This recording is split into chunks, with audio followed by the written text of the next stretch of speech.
الحمد لله نحمده ونصلي ونسلم على رسوله الكريم أما بعد فأعوذ بالله من الشيطان الرجيم بسم الله الرحمن الرحيم سبحان الذي أسرى بعبده ليلا من المسجد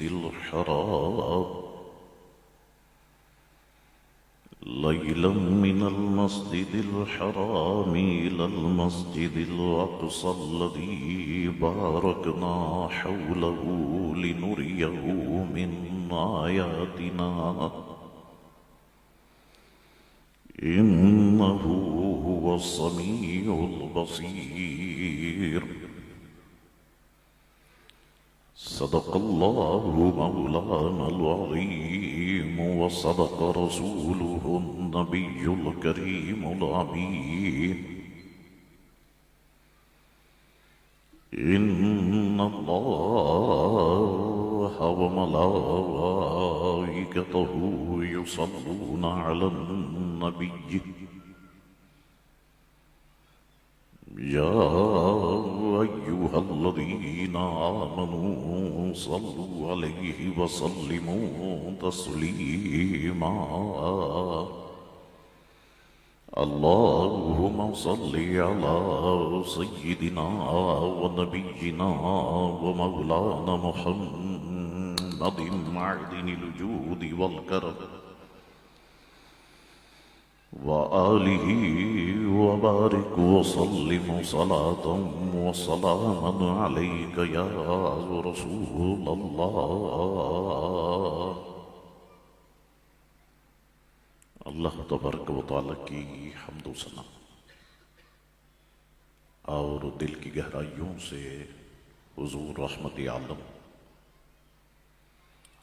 نور مجسم صلی اللہ تعالی علیہ وآلہ وسلم کی ذات اطہر پر دل کی گہرائیوں سے درود پاک پڑھ لینے کے بعد برادران اسلام دعا ہے اللہ کریم سے کہ اللہ کریم ہم تمام مسلمانوں کے گناہوں کو معاف فرمائے اور ہم سب کو دین مبین کا نور کامل عطا فرمائے۔ جیسا کہ آپ کے علم میں کہ ہر سال کی طرح اس سال بھی عامر بھائی کی جانب سے اور آپ کے گھر والوں کی جانب سے یہ نورانی محفل یہاں پر انعقاد پذیر ہے۔ اللہ رب العزت اس محفل پاک کو اپنی بارگاہ میں شرف قبولیت عطا فرمائے اور ہم سب کے لیے اس محفل کو نجات اخروی کا باعث بنائے۔ میں نے قرآن مجید و فرقان حمید کی ایک بہت ہی مشہور و معروف آیت مقدسہ آپ کی خدمت میں تلاوت کرنے کا شرف حاصل کیا۔ بس اس کے تحت کچھ باتیں ایک محدود سے وقت میں آپ کی خدمت میں عرض کرنے کی کوشش کرتا۔ اللہ رب العزت میری مدد فرمائے۔ یاد رکھیے گا کہ اللہ رب العزت نے اپنے محبوب علیہ السلام کو انگنت لاتعداد بے شمار خصائص و کمالات و معجزات عطا فرمائے۔ تمام کمالات میں، تمام خصائص میں، تمام معجزات میں سب سے بڑا معجزہ معراج شریف ہے کہ جس میں حضور علیہ السلام نے اپنے سر مبارکہ کی آنکھوں سے اللہ تبارک و تعالیٰ کا دیدار کیا۔ معراج شریف بڑا اہم موضوع، بڑا ہی نازک موضوع، اور بڑا دلچسپ موضوع، نازک موضوع اس لیے کہ بعض لوگ جب گفتگو کرتے تو پتہ نہیں کہاں سے کہاں پہنچ جاتے۔ اہم اور دلچسپ موضوع اس لیے ہے کہ اس پر لا تعداد سوالات ہی سوالات اور جوابات ہی جوابات۔ ایک بحث آپ کھولیں تو اس کے اندر کئی بحثیں، تو اللہ اور اس کے رسول کے کرم سے مطالعہ مضبوط ہو تو پھر گفتگو کرنے میں مزہ آتا ہے۔ ہاں، پھر سننے والے بھی ویسے ہی ہونے چاہیے۔ اگر سننے والوں کی زبان سبحان اللہ اور ماشاءاللہ سے تر رہے تو پھر گفتگو کرنے کا مزہ الگ ہی ہوتا ہے، اور سننے والے اگر سوئے ہوئے ہوں تو پھر دل چاہتا ہے کہ بس 5 منٹ میں گفتگو ختم کر دی جائے۔ سب سے پہلے تو یہ ذہن میں رکھیں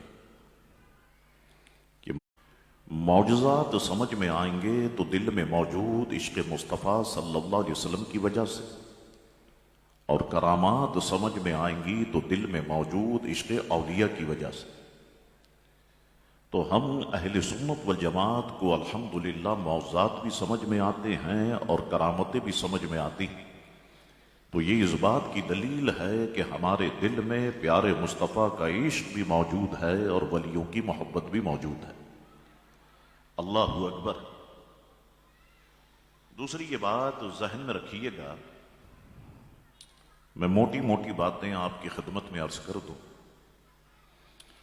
اہل اسلام کے یہاں کیفیت معراج میں اختلاف ہے۔ مسلمانوں کی ایک جماعت کہتی ہے کہ ہم معراج شریف کو مانتے ہیں، ہم انکار نہیں کرتے۔ چوتھی دلیل یہ ہے کہ معراج شریف حضور علیہ السلام کے لیے سب سے بڑا معجزہ، اگر خواب میں معراج ہوتی تو پھر یہ سب سے بڑا معجزہ کیسے بنتا۔ پانچویں دلیل یہ ہے کہ حضور علیہ السلام نے جب دعوی معراج فرمایا تو کفار نے انکار کیا، تو کافروں کا انکار کرنا ہی اس بات کی دلیل ہے کہ حضور علیہ السلام کا دعوی معراج شریف جسمانی تھا، روحانی نہیں تھا۔ اللہ اکبر۔ تو یہ باتیں آپ لوگوں کے دل و دماغ میں ہونی چاہیے۔ اچھا، پھر یہ سوال کیا جاتا ہے کہ یہ دیکھیں آپ کہ جو آیت مقدسہ آپ نے تلاوت کی اور آپ کا ہر عالم تلاوت کرتا، سبحان الذی اسری بعبدہ لیلا من المسجد الحرام الی المسجد الاقصی، کہ پاک ہے وہ ذات اقدس کہ جس نے اپنے بندہ خاص کو سیر کرائی مسجد حرام سے مسجد اقصی تک۔ تو اس سے پتہ چلا کہ حضور علیہ السلام کو معراج شریف مسجد حرام سے مسجد اقصی تک ہوئی، جبکہ آپ لوگ یہ کہتے ہیں کہ حضور علیہ السلام کو معراج شریف لامکاں تک ہوئی۔ تو آپ یہ بات کیوں کہتے ہیں؟ تو ہم یہ کہتے ہیں کہ یہ بات ہم اپنی طرف سے نہیں کہتے، اس کے لیے آپ کو پورے قرآن مجید فرقان حمید کا مطالعہ کرنا ہوگا۔ آپ کو تمام احادیث مقدسہ دنیا میں نکلیں گے۔ یہ انگریز غیر مسلم اسکالرز کے سامنے جب آپ بیٹھیں گے، ہندو اسکالرز، سکھ ہو گئے، تو آپ کے 14 طبق روشن ہو جائے۔ اگر آپ کو کچھ علم نہیں ہوگا، آپ نے کچھ پڑھا نہیں ہوگا، تو آپ گردن جھکا کر کے بیٹھے ہوئے ہوں گے۔ ابھی تو آپ کے لیے بڑی آسانی ہے کہ صاحب آپ اسلامی ملک میں اور ان باتوں کو سماعت فرما رہے، اس لیے میں کہتا ہوں کہ باتیں غور سے سنا کرو اور اس کو سمجھا کرو کہ کہیں پر شرمندگی نہیں اٹھانی پڑ جائے۔ اب اگر کوئی آپ سے یہ اعتراض کر دے اس آیت مقدسہ کو سامنے رکھ کے، سمجھے آپ دنیا کے کسی ملک میں موجود ہیں کہ صاحب یہ دیکھیں قرآن مجید تو فرما رہا ہے کہ سبحان الذی اسری بعبدہ لیلا من المسجد الحرام الی المسجد الاقصی، کہ اللہ تعالیٰ نے اپنے محبوب کو معراج کرائی مسجد حرام سے مسجد اقصی تک، اور آپ کہتے ہیں کہ حضور علیہ السلام آسمانوں تک تشریف لے گئے۔ اس کی وجہ کیا ہے؟ یہ الفاظ آپ کیوں کہتے ہیں؟ تو یاد رکھیے، یہ بات اپنے ذہن میں رکھیے کہ مسجد اقصی تک قرآن مجید فرقان حمید نے یہاں پر یہ بات اس لیے بیان فرمائی کہ مسجد اقصی کافروں نے دیکھی ہوئی تھی۔ اب سمجھانے کے لیے میں آپ کو کہوں کہ وہ مسجد اقصی کے ایک ایک ستون سے واقف تھے، ایک ایک پلر سے واقف تھے، ایک ایک کھڑکی سے واقف تھے، ایک ایک دروازے سے واقف تھے۔ یہی وجہ ہے کہ جب حضور علیہ الصلوۃ والسلام نے صبح دعوی معراج فرمایا، ارشاد فرمایا کہ میں مسجد حرام سے مسجد اقصی گیا اور آیا. اب انہوں نے سوالات شروع کر دیے. اچھا آپ مسجد حرام سے مسجد اقصی گئے تھے تو یہ فرمائیے کہ کتنے ستون ہیں, کتنی کھڑکیاں ہیں, کتنے دروازے ہیں. تو جو سوالات انہوں نے کیے حضور علیہ السلام نے سب کے تسلی بخش جوابات عطا فرمائے. تو اب حضور علیہ السلام کا جب تھوڑے سے وقت میں مسجد حرام سے مسجد اقصی تک جانا یہ سچا ثابت ہو گیا, تو پھر تھوڑے سے وقت میں آسمانوں کی معراج بھی سچی ثابت ہو گئی. کیونکہ جب تھوڑے سے وقت میں مسجد حرام سے مسجد اقصی تک جانا محال ہے, ناممکن ہے, تو تھوڑے سے وقت میں آسمانوں پر جا کر کے آنا یہ بھی ناممکن ہے. تو جب یہ ناممکن نہیں رہا تو پھر یہ ناممکن بھی نہیں رہا. اس لیے قرآن مجید فرقان حمید نے فرمایا سبحان الذی اسری بعبدہ لیلا من المسجد الحرام الی المسجد الاقصی. اب بعض لوگ آپ کو پتا اعتراض کرنا یہاں پر لوگوں کی عادت, کوئی نہ کوئی بس اعتراض چاہیے. صاحب یہ بتائیے کہ جب اللہ تبارک و تعالیٰ کو اپنے محبوب کو اللہ نے لامکاں تک معراج کرائی تو پھر حضور علیہ الصلوۃ والسلام کو مسجد حرام سے مسجد اقصی تک لے جانے کی کیا ضرورت؟ مسجد اقصی سے آسمانوں تک لے جانے کی کیا ضرورت؟ آسمانوں سے سدرہ تک لے جانے کی کیا ضرورت ہے؟ حضور کو عرش تک لے جانے کی کیا ضرورت تھی؟ حضور کو اگر معراج ہی کرانی تھی تو ڈائریکٹ ہی حضور کو لامکاں لے جایا جاتا. تو میں ایسے لوگوں سے کہنا چاہتا ہوں معراج حضور کو رب نے کرائی ہے. قرآن نے یہ نہیں فرمایا کہ حضور خود گئے. قرآن نے فرمایا سبحان الذی اسری بعبدہ لیلا, پاک ہے وہ ذات جس نے اپنے بندہ خاص کو معراج کرائی. معراج جب رب نے کرائی ہے تو تم اعتراض کرنے والے کون ہوتے ہو؟ ادھر کیوں لے گئے, ادھر کیوں لے گئے, ادھر کیوں لے گئے؟ تو یہ اپنے عقل کے گھوڑے اور گدھے نہیں دوڑا. اللہ تبارک و تعالیٰ کے ہر کام میں حکمت. کہتے ہیں کہ ایک فلسفی وہ کسی باغ میں داخل ہو گیا. اس نے باغ میں جب آم کے درخت کو دیکھا تو دیکھا بڑا مضبوط درخت ہے صاحب, اور جب پھل کو دیکھا تو چھوٹا سا پھل, اس پر آم لگا ہوا. آگے بڑھا تو دیکھا کہ بڑی نازک سی بیل ہے اور اس پر اتنے بڑے بڑے تربوز لگے ہوئے. تو گویا اپنے دل و دماغ میں کہنے لگا اے اللہ تبارک و تعالی اگر تو مجھ سے مشورہ کرتا تو میں تجھے یہ مشورہ دیتا معاذ اللہ ثم معاذ اللہ کہ آم کے درخت پہ تربوز لگایا جائے اور اس نازک سی بیل پر آم لگایا جائے. کہتے ہیں کہ تھک گیا باغ میں گھوم گھوم کے تو ایک آم کے درخت کے نیچے لیٹ گیا. ابھی اس کی آنکھ لگی تھی کہ اوپر سے آ کر کے ایک آم گرا. اب یہ چونک کر کے اڑ گیا اور کہنے لگا مولا تیرا فیصلہ بالکل درست ہے, اگر اس درخت پر تربوز لگا ہوتا اور یہ تربوز پھر میرے تربوز سے ٹکرا جاتا, آج تو میرا پھر آخری دن ہوتا. تو اپنے عقل کے گھوڑے اور گدھے مت دوڑاؤ.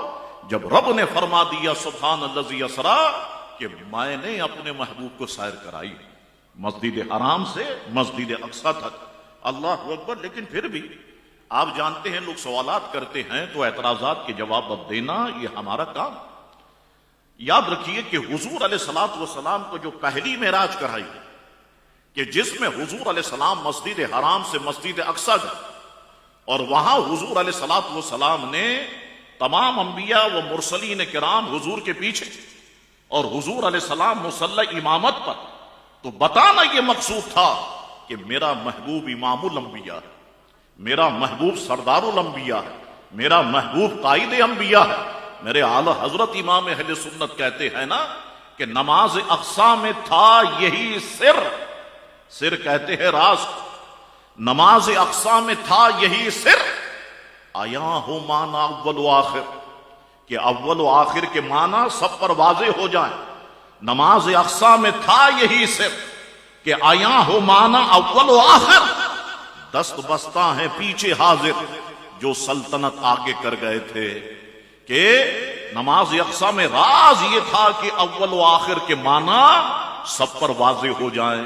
اور میں آپ کو بتاؤں ذہن میں رکھیے گا جو اول ہوتا ہے وہی آخر ہوتا ہے. ٹھیک ہے, آپ پڑھے لکھے ہیں, آپ نے دنیاوی اسکول اور کالجز میں پڑھا, ہماری زندگی تو مدرسوں میں گزری, علماء کی صحبت میں گزری. لیکن یہ بات دیکھیے میں آپ کو سمجھاتا ہوں، جیومیٹری کے حوالے سے آپ دیکھ لیں کہ اگر آپ کوئی دائرہ کھینچنا چاہتے ہیں تو پہلے آپ پیپر پر یا کاپی پر یا بورڈ پر ایک نقطہ لگاتے ہیں، پھر اس کو آپ گھماتے ہیں اور گھمانے کے بعد واپس اس نقطے پہ لے آتے ہیں تو پتا چلا کہ جو اول ہوتا ہے وہی آخر ہوتا ہے۔ اچھا دوسرے حوالے سے سمجھاؤں آپ کہ آپ نے آم کھایا، گودا کھایا، چھلکا پھینک دیا، کیا بچا آپ کے ہاتھ میں؟ کچھ ہے بھائی، اپنا نیاز کا اہتمام ہے نا، تو کچھ تو حلال تو کرو، اپنی زبان سے ہاں ہوں تو نکالو، مجھے بتاؤ آپ کے ہاتھ میں کیا بچا؟ اب دوبارہ آپ کو آم کا درخت اگانا ہو تو کیا کریں گے صاحب؟ اسی گٹلی کو گڑا کھود کے زمین پہ ڈال دیں، ٹھیک ہے صاحب، پھر مٹی ڈال دیں، اس میں پانی ڈالیں، دیکھ بھال کرتے رہیں، پودا نکلے گا، بڑا ہوگا، ایک وقت آئے گا آم کا درخت بن جائے گا، آم اس میں لگ جائیں گے۔ آپ نے ایک آم توڑا، گودا کھا لیا، چھلکا پھینک دیا، آپ کے ہاتھ میں کیا بچا؟ جو اول ہوتا ہے وہی آخر ہوتا ہے۔ تو نماز اقصا میں تھا یہی سر، آیا ہو مانا اول و آخر، کہ دست بستہ ہیں پیچھے حاضر، جو سلطنت آگے کر گئے تھے۔ اب حضور علیہ السلام کو جو آسمانوں کی معراج کرائی، جس میں سدرہ پر، سدرۃ المنتہا، سدرہ کہتے ہیں بیری کے درخت، اور اس درخت پر فرشتوں کا ایک ہجوم تھا کہ پتے دکھائی نہیں دیتے تھے۔ بتانا یہ مقصود تھا جس طرح میرا محبوب امام الانبیاء ہے اسی طرح میرا محبوب امام الملائکہ بھی ہے۔ اللہ اکبر۔ تیسری معراج جو حضور علیہ الصلوۃ والسلام کو عرش تک کرائی گئی، یہ بتانے کے لیے تھی پیارے یہ عرش بھی تیرے لیے ہے، یہ کرسی بھی تیرے لیے ہے۔ حضور علیہ السلام کو چوتھی معراج جو لامکاں تک کرائی گئی، یہ حضور علیہ السلام کی ذاتی قوت بتانا تھی کہ جو کچھ میرے محبوب نے دیکھا وہ آج تک نہ کسی آنکھ نے دیکھا اور نہ جانا۔ حضور علیہ السلام خود فرماتے ہیں میں نے اپنے رب کو 2 مرتبہ دیکھا، میں نے اپنے رب کو جو ہے وہ 2 مرتبہ دیکھا۔ اللہ اکبر۔ تو فرمایا گیا سبحان الذی اسری بعبدہ لیلا من المسجد الحرام الی المسجد الاقصی۔ اللہ اکبر۔ اب ہو سکتا ہے کہ کوئی آپ کو گمراہ کرنے والا اس طرح بھی گمراہ کر سکتا ہے کہ آپ کے سامنے روایت رکھ، دیکھو صاحب یہ اتنا شور مچاتے ہیں اہل سنت والجماعت کہ حضور کو معراج ہوئی، معراج النبی کے نام سے یہ کانفرنسز کرتے ہیں، جلسے کرتے ہیں۔ اب دیکھیں اب آپ کے سامنے روایتیں رکھ دیں۔ یہ دیکھیے ایک حدیث میں حضور فرماتے ہیں کہ میں اپنے گھر میں تھا، جبریل آئے اور مجھے معراج ہوا۔ ایک حدیث میں حضور فرماتے ہیں میں ام ہانی کے گھر تھا، جبریل آئے اور مجھے معراج ہوا۔ ایک حدیث میں حضور فرماتے ہیں میں شعیب ابی طالب میں تھا، جبریل آئے اور مجھے معراج ہوا۔ ایک حدیث میں حضور فرماتے ہیں میں ام ہانی کے گھر تھا، حضور آئے اور مجھے معراج ہوا۔ کون سی حدیث درست ہے؟ اب یہ اہل سنت والجماعت بس یہ سنی اسی طریقے سے شور شور جو ہے وہ مچاتے رہتے ہیں۔ یاد رکھو دودھ لینا ہو تو دودھ والے کی دکان پہ جانا پڑے گا، سودا سلف لینا ہو تو پرچون والے کی دکان پہ جانا پڑے گا، علم کا کوئی مسئلہ پوچھنا ہو تو علماء کے پاس جانا پڑے گا۔ ہماری خرابی کیا ہے؟ ہماری خرابی یہ ہے کہ ہم پان بیچنے والے سے مسئلہ پوچھ لیتے، ہم گنے کا شربت بیچنے والے سے مسئلہ پوچھ لیتے، ہم اخبار بیچنے والے سے مسئلہ پوچھ لیتے۔ اچھا کمال یہ ہے کہ وہ بھی مسئلے بتا رہا۔ اللہ اکبر۔ یوں کر لو، ایسا کر لو، بس تمہارا کام ہو جائے گا۔ ابھی دیکھیے آپ ماہ رمضان المبارک آئے گا، اب سحری ٹائم اور افطاری ٹائم میں دین کون سکھا رہا ہوگا؟ گلوکار دین سکھا رہے ہیں، اداکار دین سکھا رہے ہیں، فلم اسٹار دین سکھا رہے ہیں، کرکٹر دین سکھا رہے ہوں گے۔ او بابا استنجا کرنے کا طریقہ نہیں معلوم اور یہ بیٹھ کر کے دین سکھا رہے ہیں۔ آپ کبھی غور سے دیکھیے، اللہ نہ کرے آپ دیکھیں، لیکن ایک بات عرض کر رہا ہوں، پوچھیں آپ کہ صاحب یہ بتائیے روزے کی حالت میں ٹوتھ پیسٹ کر سکتے؟ وہ بیٹھا ہوا کر سکتے، کوئی اس میں حرج کی بات ہی نہیں۔ اچھا کبھی آپ نے سنا کہ کسی سے سوال کیا گیا ہو اور اس نے کہا ہو مجھے نہیں آتا؟ میں جب بریک آئے گا تو اس میں کسی عالم دین سے پوچھوں گا یا کتاب دیکھوں گا، میں آپ کو بتاؤں گا یا کل میں آپ کے سوال کا جواب دوں گا۔ کبھی آپ نے سنا؟ کبھی آپ نے اسے دیکھا؟ نہیں دیکھا، ٹھوکے جاؤ۔ اب ہم ویسے ہی جاہل عقل سے پیدل ہے۔ جو بھی بتاؤ گے عوام مان لے گی، اس پہ عمل کرے گی اور اس کو آگے پھیلانا شروع کر دے گی۔ خدا کے لیے ایسا نہیں کرو، اپنی آخرت کو برباد نہیں کرو، اپنی آخرت کو تباہ نہیں کرو۔ جو کام جس کا ہے وہ اسی کو ساجتا ہے۔ مجھے بتائیے کوئی ہارٹ کا مریض جو ہے آپ کے پاس آئے اور کہے میں ہارٹ کا مریض ہوں، تو کیا مشورہ دیں گے آپ؟ تبا جاؤ، کیا مشورہ دیں گے آپ؟ وہ جاؤ، وہ جنا کے سامنے جو بنا ہوا کارڈیو اس میں جاؤ، یا آپ میرے پاس بھیجیں گے؟ چاہ صاحب بڑے عالم ہے صاحب، ان کے والد صاحب کا ایک نام ہے، ان کے نانا کا ایک نام ہے، جاؤ ان سے جا کر کے آپریشن کرو۔ میرے پاس بھیجیں گے آپ یا ادھر بھیجیں؟ کہ جب دین کا مسئلہ آتا ہے تو ادھر ادھر کیوں بھاگتے ہو؟ پھر علماء کے پاس کیوں نہیں آتے؟ اللہ اکبر، یہی لوگ ہیں کہ جنہوں نے آج بیڑا غرق کر کے رکھ دیا سارے حالات و معاملات کا، اور ساری ہماری جوت ہے کہ وہ پریشان ہے کہ کیا کیا جائے۔ اللہ تبارک و تعالی بس ہمارے ایمان کی حفاظت فرمائے۔ بڑی بہرا ربی کا دور، تو کوئی یہ باتیں آپ کے سامنے رکھ کے کہہ سکتا ہے کہ دیکھیے ایک حدیث میں حضور فرماتے اپنے گھر میں تھا، ایک میں فرماتے حتیم میں تھا، ایک میں فرماتے ام ہانی کے یہاں تھا، ایک میں فرماتے ہیں شعیب ابی طالب میں تھا۔ او ہو، یہ تو بڑا الجھاؤ ہو گیا۔ علامہ ابن حجر مکی شافعی رحمت اللہ علیہ، اللہ ان کی مزار کو نور سے بھر دے، وہ فرماتے کوئی الجھاؤ نہیں، کوئی الجھاؤ نہیں۔ پھر اس میں تدویق بیان کرتے ہوئے فرماتے ہیں بات یہ ہے کہ حضور علیہ السلام ام ہانی کے گھر تھے، یہ گھر شعیب ابی طالب کی ملکیت میں تھا، باوجہ سکونت کے حضور نے اسے اپنا گھر فرما دی۔ یہاں سے حضور کو مسجد میں لایا گیا، ابھی نیند کا اثر باقی تھا کہ حضور علیہ السلام یہاں پر محو استراحت ہو گئے۔ یہاں سے اللہ تعالیٰ نے اپنے محبوب کو معراج کرائی۔ اللہ اکبر۔ تو جو الجھاؤ ہمیں دکھائی دے رہا تھا، علامہ ابن حجر مکی شافعی رحمت اللہ تعالی علیہ نے جو ہے اس الجھاؤ کو ختم کر دیا۔ اچھا صاحب، اب ایک اعتراض اور آ جاتا ہے، یہ تو میں مختصراً آپ کو سیر کرا رہا ہوں، صاحب حضور کو دن میں معراج کیوں نہیں ہوئی، رات میں کیوں؟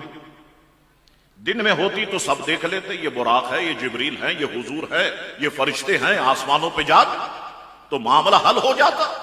تو وہی میں آپ سے کہتا ہوں، معراج اللہ نے کرائی ہے، اور اللہ کی حکمتیں آپ جانتے ہیں، اللہ کے ہر کام میں حکمت، لیکن میں پھر بھی آپ کو سمجھانے کے لیے کہتا ہوں، اگر دن میں معراج ہوتی تو پھر ایک آسمان پر دو سورج جمع ہو جاتے، ایک آفتاب رسالت جناب محمد رسول اللہ صلی اللہ علیہ وسلم، اور ایک آفتاب آسمانی، تو کسی میں ہمت ہی نہیں تھی کہ دونوں کی روشنی کو برداشت کر سکتا، تو اللہ نے محبوب کو معراج رات میں کرائی۔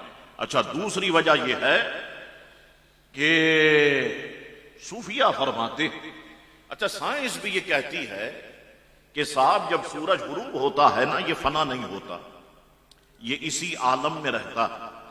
اچھا اگر سورج فنا ہو جائے، ابھی تو سورج نہیں ہے، مجھے بتائیے بابا سے بلند ٹکڑے ٹکڑے ہو گئے، ختم ہو گیا؟ روزانہ اللہ تعالیٰ نیا سورج پیدا کرتا ہے؟ نہیں۔ اگر سورج غروب ہونے کے بعد فنا ہو جائے تو رات کے اوقات کیسے بناؤ گے؟ کہتے ہیں سورج غروب ہونے کے بعد اتنا نیچے ہو مغرب کا وقت شروع ہوتا، اتنا نیچے ہو عشاء کا وقت شروع ہوتا، اتنا نیچے ہو تہائی رات گزرتی، اتنا نیچے ہو تہجد کا وقت شروع ہوتا۔ اور یاد رکھیے کہ سائنس یہ کہتی ہے کہ چاند چمکتا ہے سورج کی روشنی سے، اور صوفیہ فرماتے سورج چمکتا ہے پیارے مصطفیٰ کی روشنی سے۔ اللہ اکبر۔ تو سورج شرمندہ ہو جاتا، اس لیے اللہ نے اپنے محبوب کو رات میں معراج کرائی۔ اور تیسری بات یہ ہے کہ دنیا محبت کا قاعدہ یہ ہے کہ جب بھی محب اپنے محبوب سے راز و نیاز کی باتیں کرنا چاہتا ہے تو رات کو معین کرتا ہے، رات کو متعین کرتا ہے۔ تو اللہ تبارک و تعالی بلا تشبیہ و تمثیل اپنے محبوب کو اسرار فاوحا الی عبدہ ما اوحا سے مشرف فرمانا چاہا تو رات کے وقت کو متعین فرمایا کہ جس میں حضور علیہ الصلوۃ والسلام کو جو ہے وہ معراج شریف ہوئی۔ اچھا صاحب، اب ایک آخری بات آپ کی خدمت میں عرض کرتا، کہتے صاحب یہ تھوڑے سے وقت میں جانا اور آنا، بلکہ اس سے اوپر آ جائے، یہ جو فلاسفہ یہ جو نیچری قسم کے لوگ، یہ جو وہم پرست لوگ، یہ کیا کہتے ہیں؟ یہ کہتے صاحب جسم ہوتا ہے ثقیل، اور ثقیل جسم کا اوپر جانا محال ہے۔ راستے میں کرۂ ناری آتا ہے، آنکھ کا گولا، جیسے آپ دیکھتے ہیں نا نقشے پہ دنیا آپ کو گول دکھائی دیتی، راستے میں اسی طرح ایک گولا آتا ہے، اس گولے سے گزرنا ناممکن ہے۔ پھر خلا کہ بندہ بغیر سانس لیے وہاں زندہ رہ ہی نہیں سکتا، وہاں سانس نہیں آتی، اس سے گزرنا محال۔ آسمان کو توڑا نہیں جا سکتا، کاٹا نہیں جا سکتا، سوراخ نہیں کیا جا سکتا۔ حضور کیسے گئے، کیسے آئے، عقل نہیں مانتی۔ میں کہتا ہوں میرے آقا کے بارے میں عقل نہیں مانتی ہے؟ جہاں میرے آقا کی شان کی بات آئے کہو عقل نہیں مانتی۔ اللہ تعالیٰ تیری تکلیف کو اور بڑھائے۔ مجھے بتائیے حضرت آدم اور حضرت حوا، حضرت آدم علیہ السلام اور حضرت حوا سلام اللہ علیہا دنیا میں آنے سے پہلے کہاں رہتے تھے؟ حضرت آدم تو نبی ہے، حضرت حوا تو نبی نہیں۔ حکم ہوا زمین پر جاؤ، دونوں زمین پر آئے، آسمان میں سوراخ ہوا، خلا نے نقصان پہنچایا، کرۂ ناری نے نقصان پہنچایا، آسمان کو کاٹا گیا، چیرا گیا نہیں۔ تو جب حضرت آدم اپنے جسم ناز کے ساتھ جنت سے زمین پر آ سکتے ہیں تو رسول اعظم بدرجہ اولا اپنے جسم ناز کے ساتھ زمین سے جنت میں کیوں نہیں جا سکتے؟ تیرے کو میرے آقا کی شانی سمجھ میں نہیں آتی، دوسروں کی ساری باتیں سمجھ میں آتی ہیں۔ اس کا مطلب یہ ہے کہ تیرے دل میں پیارے مصطفیٰ کا بغض ہے، عداوت ہے، عناد ہے۔ اللہ اس بغض کو اور بڑھائے اور اللہ ہمارے عشق کو اور بڑھائے۔ اللہ اکبر کہتے صاحب تھوڑے سے وقت میں جانا اور آنا، عقل اس کو تسلیم نہیں کرتی۔ ابھی ہمارے سامنے بیٹھو نا، ہمارے سامنے بیٹھو، آپ دیکھیں یہ میڈیا والے بلاتے کس کو ہیں؟ جو مخالف ہوگا نا وہ بڑا تگڑا بلائے، اور سنی وہ لانڈی کورنگی لیاقتبہ ایپل پلا پکڑ کر کھارا در میٹھا در سے بیٹھا دیں گے۔ وہ گلاب جامن کو کچھ آتا ہی نہیں، اس سے پوچھے کچھ تو بتا کچھ رہا ہوتا۔ ہمارے پاس آؤ، کہو ڈیبیٹ کرنی ہے، آؤ بٹھاؤ ذرا، ہمیں پتا چلے تمہیں کہ تم کتنے پانی میں ہو اور ہم کتنے پانی، پتا چل جائے گا۔ کہتے صاحب یہ تھوڑے سے وقت میں جانا اور آنا عقل اس کو نہیں مانتی۔ اچھا مجھے بتائیے لوگوں کی ارواح کو کون قبض کرتا ہے؟ روحوں کو بابا بلند کہتے ملک الموت کرتے، ایروپلین جا رہا ہے، 500 افراد سوار ہیں، کریش کر گیا، 500 افراد مر گئے، ان سب کی روح کو کس نے قبض کیا؟ اس وقت جب ادھر 500 افراد کی روح کو ملک الموت نے قبض کیا تو کیا دنیا میں کسی اور جگہ موت نہیں ہو رہی ہوگی؟ کوئی اور نہیں مرا ہوگا؟ آج جو ہم یہاں پہ تقریر کر رہے ہیں ابھی کسی کی موت نہیں ہوئی ہوگی؟ روح کو کس نے قبض کیا؟ لوگ امریکہ میں مرتے، کینیڈا میں مرتے، یورپ میں مرتے، ہندوستان، بنگلہ دیش، افغانستان، کون روح قبض کرتا؟ ملک الموت۔ تو جب ملک الموت تھوڑے سے وقت لوگوں کی ارواح کو قبض کر کے اپنے مقام پر جا سکتے ہیں تو میرے آقا تھوڑے سے وقت میں معراج کر کے واپس کیوں نہیں آ سکتے؟ منکر کو سمجھ میں نہیں آئے گا، اس کے ابا کا نام لوں گا اب سمجھ میں آئے گا۔ مجھے بتاؤ لوگوں کو کون بہکاتا ہے؟ شیطان بہکاتا یا شہباز شریف بہکا رہا ہے؟ شیطان بہکا رہا ہے۔ پاکستان والوں کو شیطان، ہندوستان والوں کو شیطان، افغانستان والوں کو شیطان، سب کو شیطان بہکا رہا ہے۔ شیطان بدترین مخلوق ہے، وہ تھوڑی سی دیر میں لوگوں کو بہکا کر اپنے مقام پہ جا سکتا ہے۔ تو میرے سرکار افضل ترین مخلوق ہیں، تو میرے سرکار تھوڑے سے وقت میں معراج کر کے واپس کیوں نہیں آ سکتے؟ اللہ اکبر۔ تو خدا کے لیے سنی مسلمانوں، یہ بڑا بحرہ روی کا دور، سوشل میڈیا کے ذریعے سے تمہارے دماغ کی میموری سے اور دل سے عشق مصطفیٰ کو ختم کرنے کی پلاننگ اور اپنا ایجنڈا تمہارے دل و دماغ میں داخل کرنے کی پلاننگ۔ تم بڑے خوش ہو رہے ہوتے ہو، ہنس رہے ہوتے ہو، اس نے یہ کہہ دیا، اس نے یہ کہہ دیا، اور مزے لے کر کے شیئر کر رہے ہوتے ہو اسے۔ یاد رکھو غلط باتیں تم نے آگے بھیج دی اور اس نے اگر اس پر عمل کیا اور ساری زندگی اس پر عمل کرتا رہا، اس کا ذمہ دار کون ہوگا؟ اس لیے علماء اہل سنت کا متفقہ فیصلہ، ایسے لوگوں کی گفتگو کو نہیں سنا جائے، ایسے لوگوں کی گفتگو کو نہیں سنا جائے۔ آپ کہتے ہیں صاحب یہ اس لیے منع کرتے ہیں کہ آپ مقابلہ نہیں کر سکتے. یہ جاہلانہ باتیں. ہماری ساری زندگی گزری ہی پڑھنے پڑھانے میں، پڑھنے پڑھانے میں گزری ہے. اب کرتے کیا ہیں؟ یوٹیوب چینل بنا لیا، ایک کمرے میں 10-15 کرسیاں لگا دی اور دروازے کی کنڈی لگا دی. اب اہل سنت پہ اعتراض کرو. اچھا آپ دیکھیں چاروں طرف سے حملے ہو رہے ہیں تو اہل سنت والجماعت پہ حملے ہو رہے ہیں. ہم سنیوں اور ہماری بے حسی کا عالم یہ ہے کہ ہمیں پڑھنے کا ذرا بھی شوق نہیں. ہمیں کسی عالم دین سے کوئی مسئلہ پوچھنے کا ذرا بھی شوق نہیں. یعنی ہم تباہ ہو رہے ہیں اور ہمیں پتہ بھی نہیں چل رہا کہ ہم کیوں تباہ ہو رہے ہیں. تو صاحب وہ یوٹیوب چینل بنائے، 10-15 کرسیاں لگائی، دروازے کی چٹکی لگائی، چٹکنی. اب بولو کون پوچھنے والا ہے؟ بابا دروازے کی کنڈی کھولو، باہر آؤ، میدان میں آؤ، جس طرح ہم جلسے کرتے ہیں ایسا جلسہ کر کے بتاؤ. بیٹھو روڈ پر کرسی لگا کر، ابھی دودھ کا دودھ اور پانی کا پانی ہو جائے گا. عوام اتنے جوتے مارے گی کہ تم جو یہ دعویٰ کرتے ہو نا کہ ہمارے 30 لاکھ جو ہے وہ ویورز ہے، اور تم مرے گا جنازے میں 5 آدمی بھی نہیں ہو، جنازہ پڑھانے والا بھی تجھے نہیں ملے گا.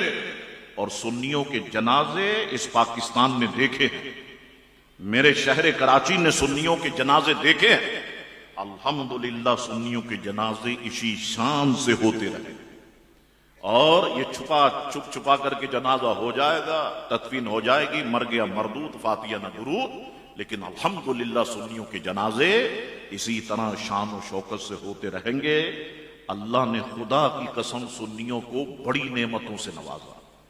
ایسے ایسے علماء کرام اللہ نے عطا فرمائے، آپ سوچ نہیں سکتے کہ ان کا علم کس لیول کا ہے. یہ بیٹھ بھی نہیں سکتے آگے ان علماء کرام کے آگے. لیکن میں دیکھتا ہوں بہت ساری اکثریت ہے، 95% علماء وہ کہتے شاہ صاحب بس کام سے کام رکھے، اگر ہم اس میں لگ جائیں گے تو یہ ہمارا کام رک جائے گا. کتابیں لکھنے میں مصروف، تفاسیر لکھنے میں مصروف، بچوں کو پڑھانے میں مصروف، عالم بنانے میں مصروف. اللہ اکبر. لیکن ایسے علماء ہیں، میں نے اپنی آنکھوں سے دیکھا ہے ایسے علماء اور ان کی باتیں سنی ہیں. خدا کی قسم ایسا لگتا ہے ہم نے تو کچھ پڑھا ہی نہیں، ہمیں تو تالا بھاشا بھی نہیں آتی. ان کے سامنے جب بیٹھتے ایسے ایسے علماء اللہ نے سنیوں کو عطا فرمائے.